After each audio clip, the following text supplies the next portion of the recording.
Back here now on the show to talk about some AFC North teams and some of the biggest questions still remaining for each of these teams. We're going to go through the Browns, the Bengals, the Steelers, and the Baltimore Ravens to discuss what they have to figure out, some of their more burning questions that is on the mind of a lot of people, I would say, and how they try to figure that out heading into 2024. Starting none other than with the Cincinnati Bengals here. A question that I had surrounding them, basically, with a lot of positives going their way, with Joe Burrow mainly being the biggest one, you assume that they're going to get back to their old selves. They're going to get back to, competing for AFC conference championships and winning potentially the AFC North with how competitive it all is. Having one of the best quarterbacks in the NFL is certainly just going to change the entire dynamic. But one thing that I still had my doubts about was who was going to be their starting defensive back duo. Obviously, it's a big part of it because you look at who's in their division, just the receivers that you go down the line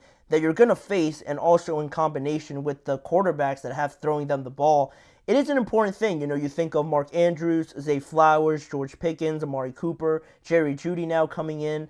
A lot of just in your division is very stacked up, and not to mention everybody else across the conference. It is something that I feel like the Bengals haven't really addressed too much, especially after letting go of Chidobe Awuzie in this offseason, meaning that their defensive back room already was getting low, so much so that they were thinking of converting their safety that they drafted out of Michigan, Dax Hill. He is being considered as the number 2 corner at this point in time, trying to win that competition between himself, DJ Turner, and the young defensive back Josh Newton, who had an interception in his first preseason game over the weekend, so making a name for himself right away in that competition. But ideally, it's not what you want to see, right? Converting other players to being, a defensive back. It is pretty much a similar position, but there are little nuances and little details that do make a world of difference when you're lining up, how you orientate yourself, and just how you cover someone one-on-one, where safeties don't often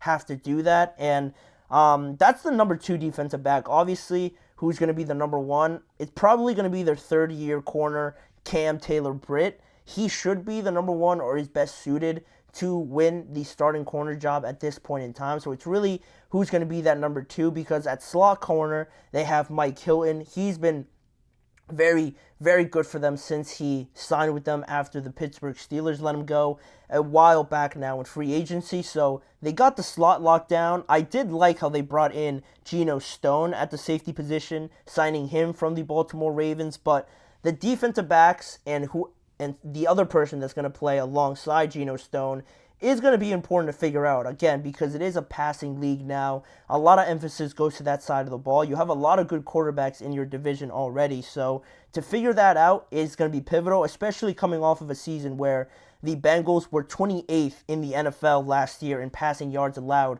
per game, allowing about 248 yards per game to opposing passing offenses. So figuring this out is going to be a major part of it. I'm interested to see who wins that job and how, it develops over the year. If it does show improvement, or do they try to make a move throughout the regular season to improve it if it shows no development going forward. But that's the Cincinnati Bengals. Next, we have the Cleveland Browns to talk about. It's one of the things I've been talking about mostly with the Browns is, can they get Deshaun Watson back to his best form now after 2 years of dealing with a injury. I kind of want to say injury prone, but it hasn't really carried on through the entirety of its career. It's only really been when he's been here with the Cleveland Browns. He's dealt with a lot of injuries over his first 2 years, and because of that, he's sort of put up these pedestrian numbers in his time here in Cleveland. You look at it over the last 2 years, 12 games played, 2,217 yards, 14 touchdowns, and 9 interceptions.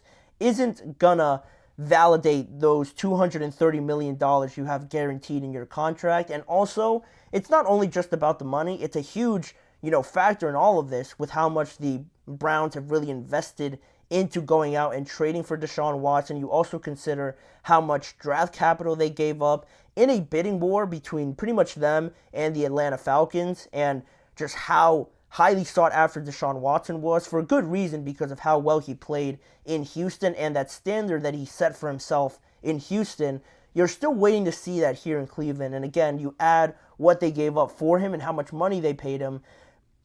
Not to say that he's running out of time already, because their general manager, Andrew Berry, head coach Kevin Stefanski have been very supportive of him up until this point, understanding that he has gone through injuries. And, there is an adjustment period, of course, with joining a new team. But now, after this third year, if nothing really has changed, or hopefully he doesn't get injured again, but if he does, I think that now becomes a pattern, right? That's 3 straight years if he's gotten hurt, or he's just not shown you what you paid or what you gave up to and go and get him. Then this support, the support that he might have from the fans still, could turn a little sour, and that's the least likely thing you want to happen in this situation. And also because the Cleveland Browns team has a good team overall. They've built a very good roster, a competitive roster, especially on the defensive side of the ball with Zadarius Smith, Myles Garrett, Denzel Ward. A very good defense, arguably one of the best last year. And also on offense, you have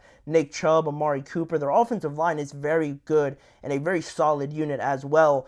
You don't want the quarterback to be the main issue, obviously, because of, one, who Deshaun Watson is, and also because it's pretty evident, obviously, when the quarterback's not playing well. Everybody else is looking, pretty decent, like they're all doing their job, and it makes it super clear when the quarterback makes a bad throw or a bad read and it's just not clicking.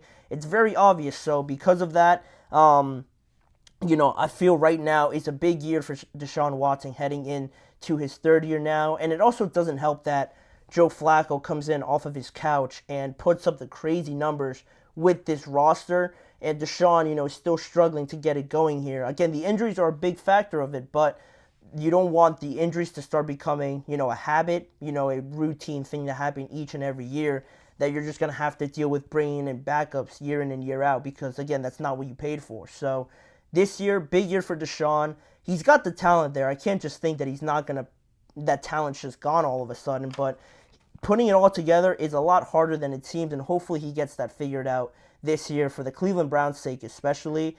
Then the second to last team we'll talk about, similar to the Cincinnati Bengals, the Baltimore Ravens. How will the defensive losses be addressed? How are they planning to mask some of the biggest, departures that they had this year?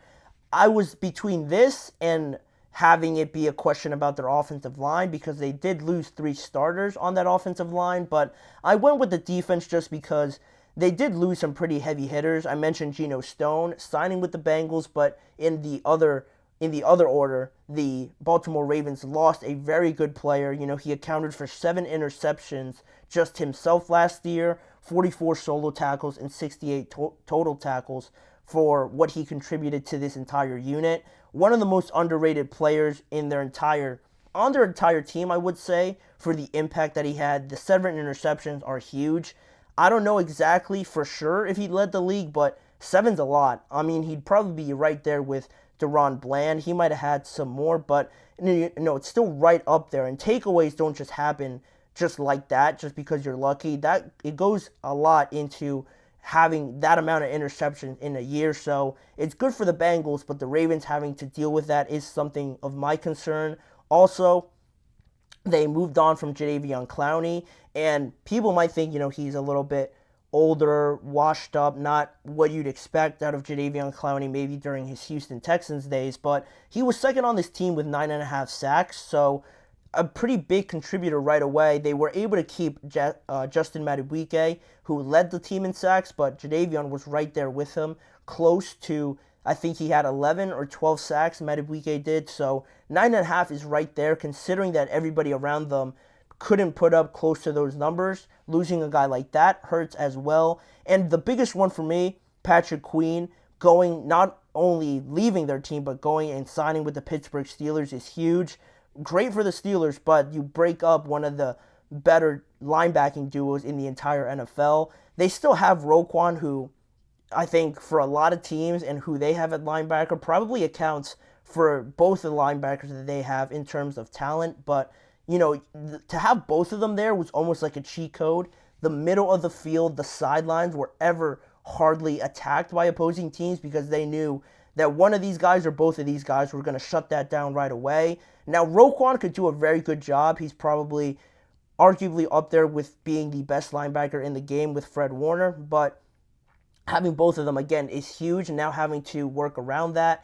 A guy like Trey Simpson, I want to say is the name if I'm remembering it correctly, now has to step in there, and you're not probably going to get the same outcome, the same results as with a Patrick Queen, but you hope to get at least a little bit something close to what you got. And now with three of those guys gone, each at every level of defense, it's a little bit weary for me to have the same amount of confidence in this Ravens defense, especially that I had a year ago, because last year they were just stockpiled, and now they're a little bit closer to average than most. Again, still great players on that team, Marlon Humphrey, Kyle Hamilton, and Roquan, but they did lose some pieces, and now I'm interested in seeing how they try and address those losses this year.